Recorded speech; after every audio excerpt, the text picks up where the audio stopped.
Bapak Ibu yang kami hormati, syukur alhamdulillah panjenengan itu termasuk orang-orang yang harus banyak bersyukur, Pak. Kok bisa demikian? Karena yang pertama, kalau panjenengan ini dikasih oleh Allah kenikmatan iman dan Islam. Tetapi kalau alhamdulillah di dusun maupun di kruwin nggih. Teliti. Terus ruwit nggih. Yang jalannya subhanallah luar biasa. Saya berjalan gitu kan. Ini di sana ada desa atau tidak gitu kan. Sampai yang menyupiri saya, niki bener apa mboten niki? Niki bener apa mboten? Alhamdulillah di sini masyarakatnya luar biasa guyupnya. Di sini saya temukan banyak pecinta Syekh Abdul Qadir. Ini yang harus panjenengan syukur. Kenapa? Belum semua umat Islam atau tidak semua umat Islam tertakdir oleh Allah mempunyai rasa cinta kepada Syekh Abdul Qadir. Mari kita alhamdulillah nggih. Mau alhamdulillah itu sebagai wujud syukur oleh jenengan kalau dikasih rasa cinta oleh Allah kepada kekasih Allah yang bernama Syekh Abdul Qadir. Alhamdulillahirabbil alamin. Alhamdulillahirabbil alamin. Alhamdulillahirabbil alamin. Alhamdulillahirabbil alamin. Alhamdulillahirabbil alamin. Alhamdulillahirabbil alamin. Alhamdulillahirabbil alamin. Syekh Abdul Qadir nanti ditangkap. Di mana dibacakan manaqibku.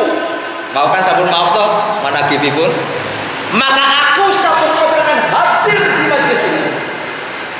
Berarti Syekh Abdul Qadir niki hadir rawuh teng majelis niki. Yakin apa mboten jenengan? Padahal sinten to Syekh Abdul Qadir? Syekh Abdul Qadir itu inggih menika rajane para wali sealam dunya. Nggih. Seluruh wali-wali Allah ya itu berada di bawah telapak kakinya Syekh Abdul Qadir. Derajat pangkat kewaliannya Syekh Abdul Qadir di atas seluruh pangkat derajat wali-wali salam dunia dan di bawah derajat nabiyan dan rasulan.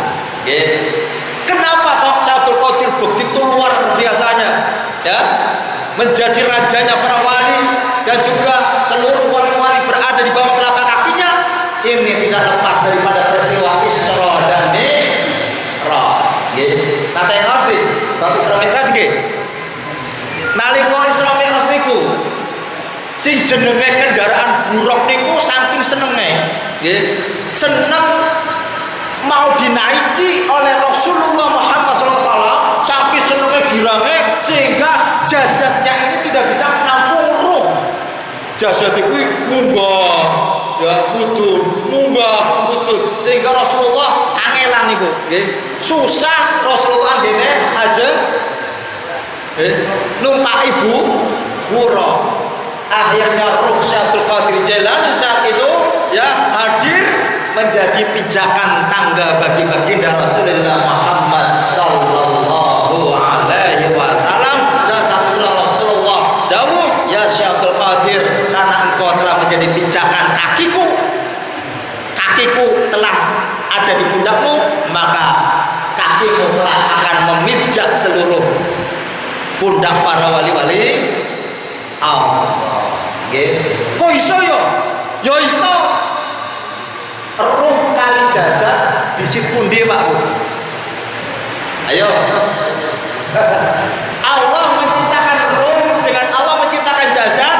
Mana dulu yang telah Allah ciptakan? Ruh apa jasadnya? Ruh rumiyin. J. Dulu kalau jenengan pertama Allah ciptakan yaitu Nur Muhammad. Nih, keterangan dari kitab Sirrul Asrar dari karangannya Syekh Abdul Qadir Jailani. Kitabnya Syekh Abdul Qadir kan banyak sekali. Di antaranya ada Sirrul Asrar. Di situ beliau Syekh Abdul Qadir Jailani membedah tentang asal muasal makhluk. Di dalam kitab Sirrul Asrar beliau Syekh Abdul Qadir menjelaskan pertama-tama yang Allah ciptakan yaitu Nur Muhammad. Dari Nur Muhammad itulah akhirnya Allah menciptakan falak dan alam semesta termasuk menciptakan seluruh makhluk. Dan sebelum Allah menciptakan jasad, pertama ciptakan itu yaitu dari Nur Muhammad itu, yaitu Allah jadikan ruh seluruh makhluk sampai hari kiamat. Sehingga dalam ruh Allah pernah berfirman, alastu bi rabbikum, kata Allah. Ya, qalu bala syahidna. Alastu bi rabbikum, apakah aku ini ada Tuhanmu? Ya, seluruh roh kaulah panjenengan sedaya bersaksi, qalu bala syahidna, benar wahai Allah bahwasanya engkau adalah Tuhan kami. Makanya dalam Islam syahadatnya adalah asyhadu alla ilaha illallah wa asyhadu anna Muhammadar Rasulullah. Ini karena ada korelasi hubungan yang erat, yaitu ruh kalau jenengan itu di alam uluhiyah pun makrifat, pun kenal kali Gusti Allah. Nggih, niki bukan amantu billah meneh tapi asyhadu alla ilaha illallah.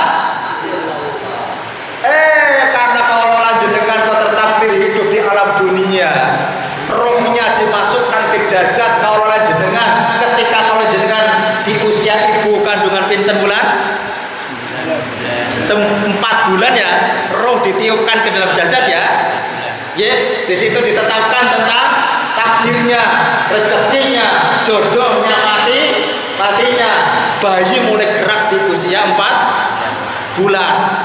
Selain Nabi dan Rasul, ruh kalau jenenge iki lali sedoyo menyangasanipun Gusti Allah.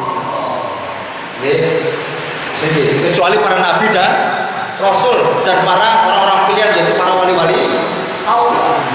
Inilah kenapa Allah terus saja mengutus para nabi dari Nabi Adam sampai Nabi Muhammad. Sepeninggalan Nabi Muhammad masih Allah mengutus para kekasih-kekasihnya, ya, termasuk Syaikhul Qadir. Untuk apa?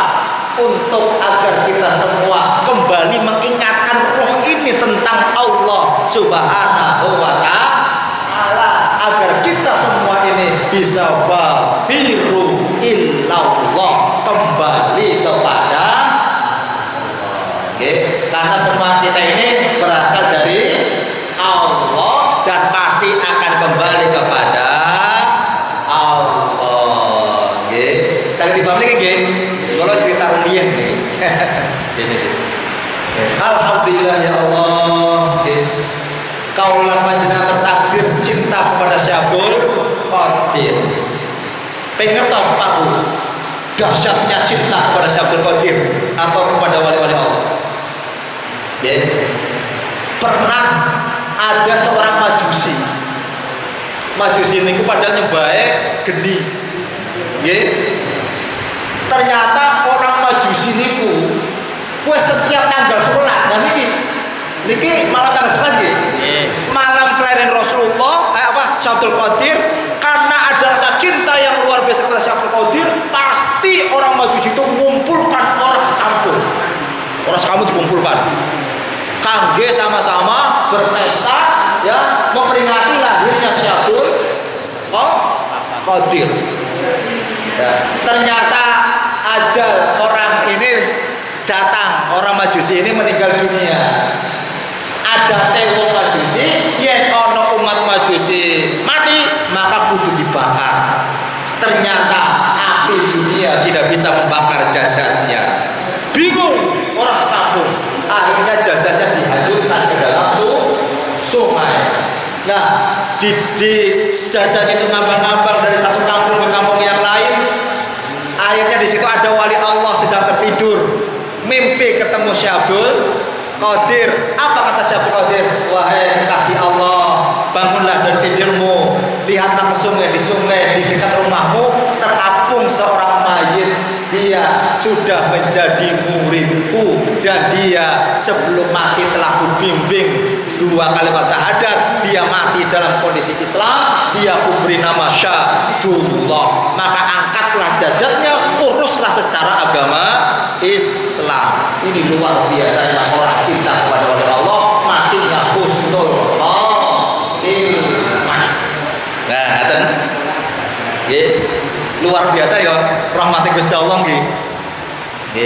Niki insyaallah asal cinta jenengan kok niki tulus kepada wali-wali Allah, nggih. Cinta jenengan dijaga tenanan marang Syekh Abdul Qadir Jailani, insyaallah mugi-mugi panjenengan sesuk pecah ati husnul khotimah. Allahumma amin. Terus enten malih cerita, nggih. Ada muridnya Syekh Abdul Qadir menghadap Syekh Abdul Qadir. Ya Syekh Abdul Qadir, rencang kula nembe pecah. Lah terus apa urusannya dengan gue gitu kan? Kula nyuwun panjenengan ndongaake lan memberkahi. Kula nyuwun panjenengan saged nganggep dadi muridé panjenengan. Sik. Pernahkah orang itu datang mengaji ke madrasahku? Belum pernah katanya. Nah terus bagaimana caranya saya? Ya, kan harus ada sebab musabab secara syariatnya. Pernahkah dia berjumpa denganku? Belum pernah ya Syekh Abdul Qadir. Tapi teman saya ini pernah melihat bekas debu dari kuda yang engkau naiki wahai Syekh Abdul Qadir. Luar biasa toh? Pernah melihat Syekh Abdul Qadir lewat, tapi karena banternya kuda, Syekh Abdul Qadir pun buatan kelihatan debunya ini, cipratannya dia lihat.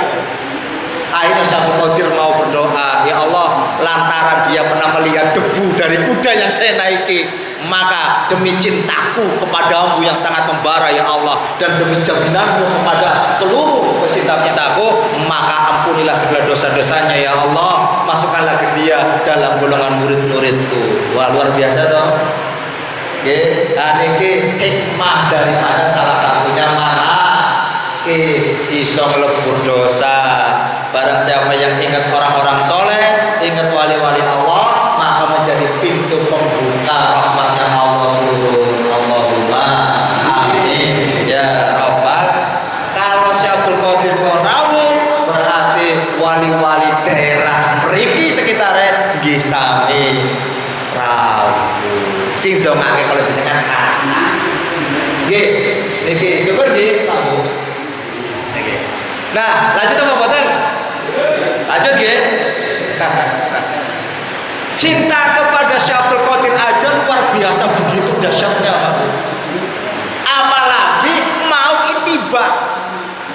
Nggih. Apa itiba? Gelem nglakoni, gelem melu apa sing dadi amalane Syekh Abdul Qadir. Ini akan luar biasa. Ini. Makanya tadi yang kita baca tadi namanya khotaman, itu adalah salah satu amalan yang diamalkan oleh Syekh Abdul Qadir dan para wali-wali Allah dan para syekh-syekh. Ya, ini nah kita nyadong keberkahannya. Ini, Bu Pak, manusia itu adalah makhluk yang sempurna. Di dalamnya ada, di dalam jasad ada jiwa. Selama ini mungkin kita telah dipersibukkan dengan urusan yang sifatnya lahiriah, ngerawat jasad, aduh sedina sewengi ping itu ngoten to. Begitu jasadnya kena batal, kena bunyi, kena panu, kena kanker, bingung golek obat karena ngerawat jasad. Kepengen ayu, moblong-moblong, yo jasadnya diwedaki ngoten to. Nah niki. Nah, jasad harus dirawat Pak Bu. Bener, leres rawat jasad, bener. Tapi kalau jenengan nggih gadah jiwa, nggih mempunyai rohani kalau jenengan iki nggih kedah dipun rawat. Kaya dene jasad nalika mboten dirawat kok saged sakit, jiwa kalau lan panjenengan iki menawi mboten dipun rawat saged sakit. Nggih. Sakite jasad menawi boten diobati semakin parah, terus ujung-ujungnya mati. Nah, jiwa kalau jenengan kaya sakit terus ora diobati, ya ujungnya mati jiwa kaulan panjenengan. Saya dipahami nggih? Makanya kaulan jenengan gak ada kewajiban yang merawat jasad, merawat jiwa. Niki panganane jasad yo kanthi berkat, kanthi manganan gedang ngono to. Menawi ya panganan jiwa boten mekaten, tapi lantaran ibadah zikir marang Gusti Allah Subhanahu wa taala. Nggih. Bu, Pak, jenengan salatnya rajin, zakatnya ya luar biasa, wis kaji sisa. Nggih. Amalannya luar biasa. Kira-kira amalan yang kita lakukan bisa rusak atau boten? Saged rusak nih. Rusaknya salah satu rusaknya amal ibadah yang telah kawula jenengan lampahi amarga kawula jenengan taksih gadhahi penyakit ati. Kok sajrone ati kawula jenengan taksih wonten penyakit iri, dengki, sombong, riya, sum'ah lan sekanca-kancane, maka ibadah kawula jenengan saged rusak. Salate pahalane saged rusak, zakate saged rusak, puasane saged rusak. Nggih, kinten-kinten menawi kawula jenengan kok boten ndang golek piye carane ngrumat jiwa, ngrumat ati, ngrumat ruh, kira-kira dagang bisa rugi napa mboten? Rugi nggih. Langit pertama amalnya dibawa oleh malaikat naik. Malaikat sudah berdoa, ya Allah, inilah mungkin ahli surga ya Allah, karena orang ini catatannya baik, lulus di langit pertama. Naikkan lagi amalnya ke langit kedua juga lulus, sampai begitu langit ketujuh, ya mau dinaikkan ke Allah. Allah berfirman kepada malaikat, wahai malaikatku, lempar semua amal orang itu. Ngeri napa mboten? Loh, ngopo ya Allah? Dalam catatan kami, kata malaikat, orang ini orang yang baik ya Allah. Dia rajin sholat, rajin puasa, rajin zakat. Nggih, nggih. Kenapa nggak ada yang diterima ya Allah? Lalu Allah berfirman, hei malaikat, memang bener catatanmu ora salah. Tapi aku luwih ngerti sejero atine manungsa kuwi. Dia ibadah bukan karena aku, dan di dalam hatinya masih penuh dengan penyakit-penyakit hati, maka wajib bagi dia sekolah nyantri si mlebu nang neraka jahanam ben resik. Nah, ngeri to.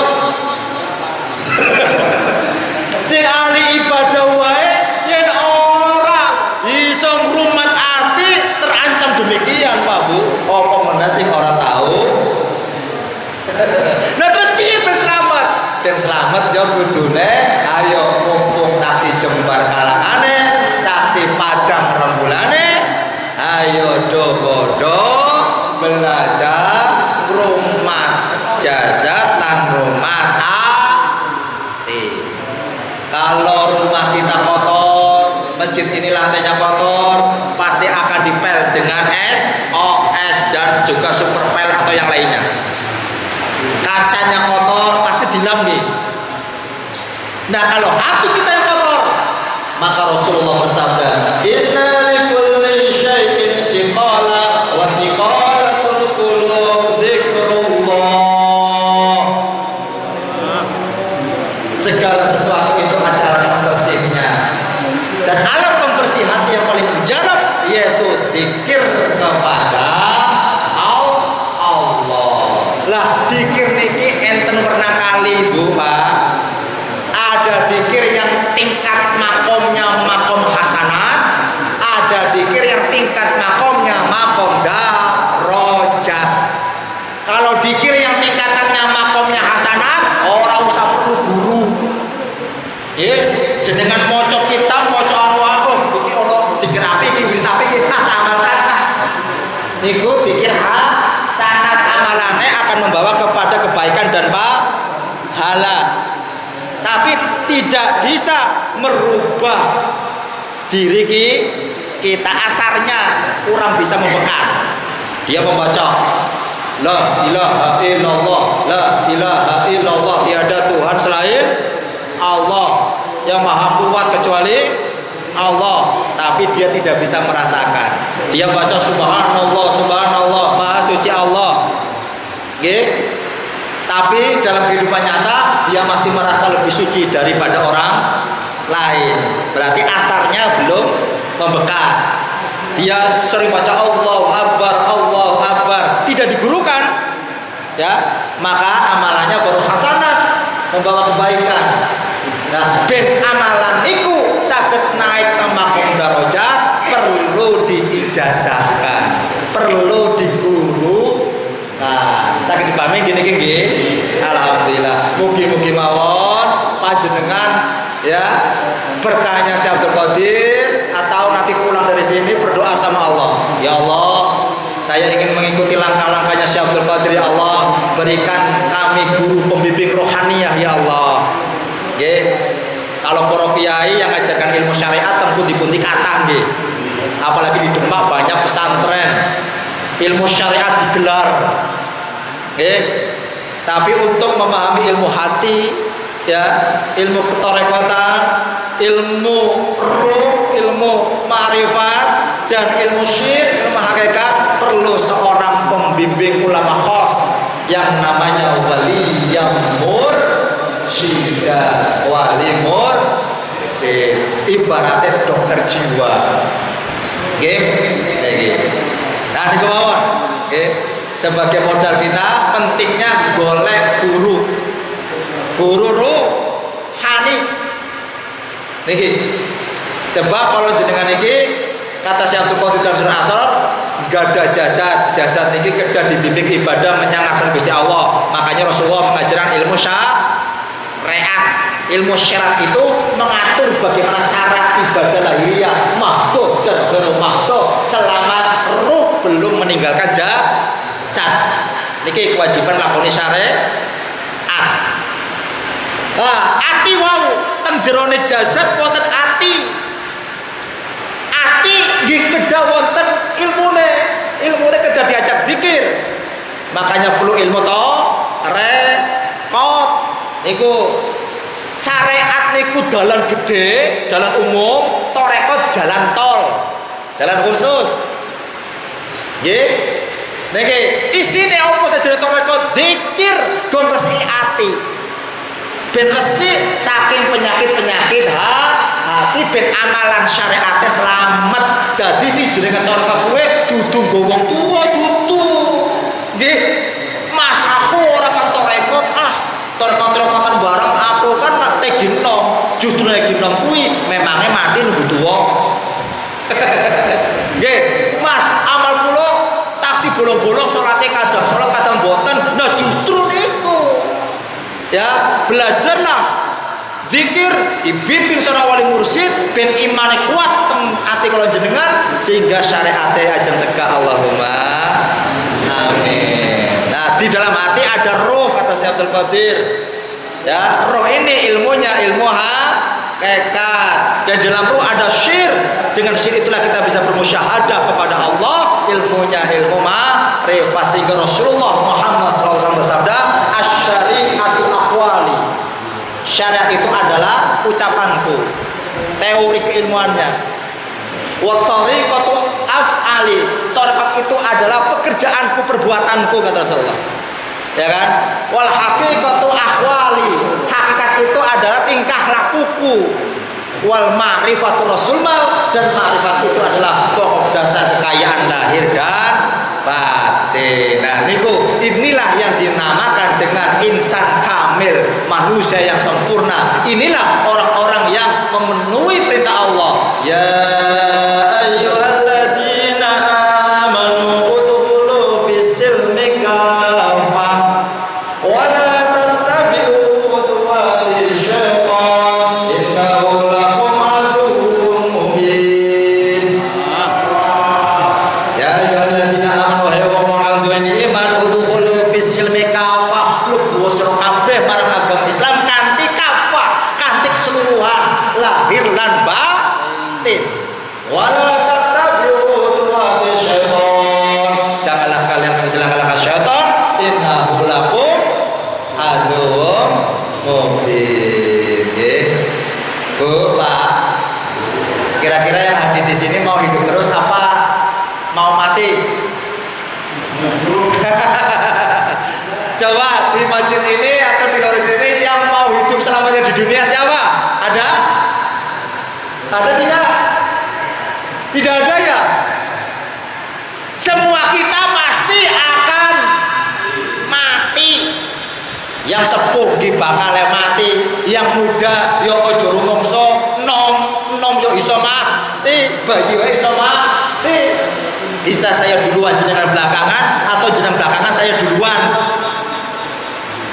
Ye, bisa saya duluan yang mati, jenengan belakangan, atau jenengan belakangan saya duluan. Enak wong mati kuwe wae, Bu. Ya. Mati adalah merupakan pintu gerbang awal memasuki kehidupan sejati. Mati adalah pintu gerbang untuk bisa berjumpa dengan Allah Subhanahu wa taala. Para pecinta Allah ketemu dengan Allah senang atau susah? Senang. Jenengan ketemu kari pacari jenengan wis ngepol kok. Jenengan suwe orang ketemu bojone umpama merantau ke Kalimantan, begitu pulang ketemu bojone seneng nggih. Seneng ngepol kok. Lah para orang yang beriman, innalladzina amanu asyaddu hubban lillah. Orang yang beriman itu begitu sangat cinta, sangat restu kepada Allah. Maka begitu datanya kematian pasti senang, tersenyum. Nah, mati ben husnul khotimah kudu bawa la ilaha illallah. La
Tapi la ilallah niku yen ora diguruke, yen ora diilmuke, yen ora ditancepke sajrone ati angel. Nggih, jenengan ngertos burung beo. Burung beo diajari la ilallah saged apa mboten kita-kita? Saged, bahkan bisa lebih fasih daripada kita. Tapi ketika burung beo itu jenengan ambil terus kepalanya dijebleskan ke pintu dalam kondisi kaget, pasti burung beo itu tidak akan mengucap Allah, tapi kata Allah. Inilah yang menjadikan pernah ada dulu seorang ulama, seorang pimpinan di pondok pesantren yang 40 hari kholwat di kamar gara-gara burung beonya mati. Santrinya kok bingung, akhirnya lurah pondoknya disuruh menghadap kiainya. Enten nopo mbah yai, kompun sekawan dosa dinten jenengan boten mucal santri-santri. Apa amarga kok burung beone niku mati? Napa jawabe Pak Yai? Orang mergo burung beo. Ya kan? Kalau burung beo itu banyak, ya tidak. Tapi yang saya bikin getun dan itu kembali kepada diri saya adalah burung beo itu setiap hari saya latih kalimat la ilaha illallah, la ilaha illallah sehingga latah lisannya. Tapi baru latah lisan, belum sampai ke dalam hati dan belum sampai ke ruh. Oh, begitu mati, meski lisannya latah Allah, begitu mati orang iso ngucap la ilaha illallah kuwi sing aku wedeni. Aku wedi ya kalau la ilallah niku hanya sebatas di lisan. Ya, jangan-jangan nasibku seperti burung beo. Nah ini makanya Syaikhul Qadir mengajarkan bagaimana ya la ilallah itu dimasukkan ke dalam hati, ditembuskan ke dalam ruh sampai masuk ke dalam sir kaulah panjenengan sehingga lisannya la ilaha illallah terpatrik kuat di dalam hati. Kalau la ilaha illallah itu sudah terpatrik kuat di dalam hati, maka insya Allah dalam kondisi apapun Allah memanggil kita, insya Allah lisan akan mengucap la ilaha illallah.